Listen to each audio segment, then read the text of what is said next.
everybody, welcome back to Let's Go Geo. It is Friday, so you know what that means. It is time for another featured Friday, and today we just have a hand sample from my collecting.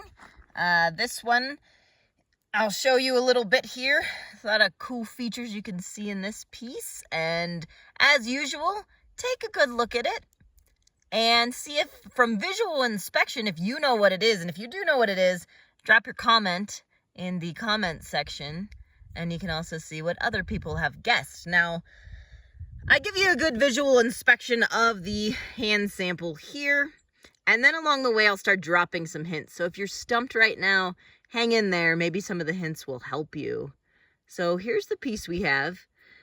You might notice, just from looking at it, that it kind of looks like, you see here, portion that looks like a rock, but then there's this portion, this kind of circular sort of medallion piece there, right? So I can tell you that is our feature, and this surrounding portion is part of the rock it was contained in.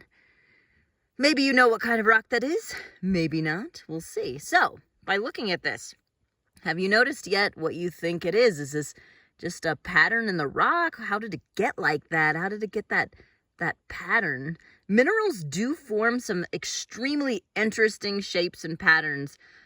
So just because you find something that looks like it's a really neat pattern does not always mean it is a fossil. It could be a cool crystal form of a mineral, but I will tell you today, this one is a fossil. And yes, there are some minerals that actually form patterns that are radial patterns in their crystal form. Very cool. I'll show you lots of those as we go. I probably already have here somewhere when we talked about crystal forms. But yeah, today this one is a fossil. So let's take a couple looks at it so you can get an idea this side, but let's start spinning it. Let's see what we have going on here. So as you can see, those lined patterns continue on. So if you were fossil hunting and you found this, or I guess rock hounding and you found this, what would you think you found? So here's another hint. What kind of rock do you think this is? Can you identify the rock it's in? Are there any context clues for that? Now what we're looking at here is a type of limestone. This is definitely a calcium carbonate environment. There has been some other stuff going on.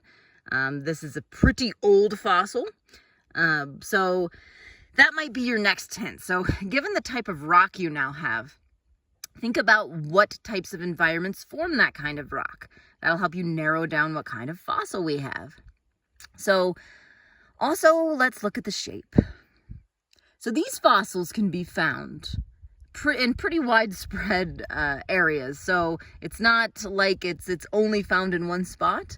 These can be found the world over. In the United States, which is where I got this fossil from, we can find these all the way from about the western United States across to the eastern. So there's not really a specific area. Now, of course, there is a specific time period you'd be looking in, and again, type of rock, type of ancient environment. So this has all these lines going down, and if you're looking at it and thinking, I don't know, I think that's like a part, maybe not a whole of the original thing, you are correct. This is not the entire thing. We have a portion of the fossil here. Okay, and now let's get into what we have here. So this particular fossil is one that came from the Idaho-Montana area. And this is probably about Mississippian age. And these can be found, like I mentioned, though, in other ages. You can find them in Silurian strata, Devonian, across the United States. And this is actually an ancient coral. So if you didn't know already, if you haven't made that guess yet, this is an ancient coral fossil. And you might be thinking, that doesn't look like a coral. There are a lot of different types of corals. I will talk about those here. And they have different growth patterns depending on the types of corals over time. Some of the corals you might know from today, from living corals, can look a little differently. And we have these tabular shapes and tube-shaped corals throughout history. So this one is called a rugose coral. And it's also commonly referred to as the horn coral. And that is because if we had the whole thing here, and you can kind of see, again, the top, this sort of roundish pattern on top. And then if this continued on, it would actually go down to a point and make a horn-like shape. And that's why it's commonly referred to as the horn coral. Now, that shape is the shape of this portion here. If we had, picture that all the way down to a point in like a horn shape. That is the structural part of the coral. So that point would have been down on the bottom of the seafloor, right? So attached to the substrate. And this portion would be kind of like the external skeleton of the animal. And I said animal, and I don't mean that lightly. Corals are actually one of our first known actual animals by definition. So the animal itself would have lived in here. So this would be where what we would call the polyp, which is the animal.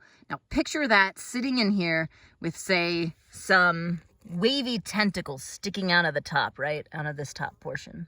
So picture this as a horn shape, stuck in the bottom of the seafloor, boop, and then the polyp sticking out with its little tentacles. That's what this originally would have looked like on the bottom of the sea. And we also have these radial lines. That's, again, the structural support that the animal would be attached to, and we refer to that as the septa.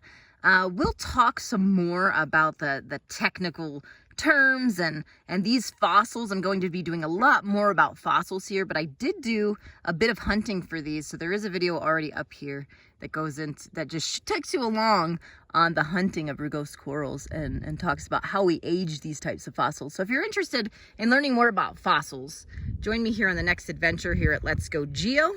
More fossils, more minerals, more crystal hunting, and all kinds of adventures all across the United States and North America. So I'll see you guys on the next adventure and next Friday for our featured Friday.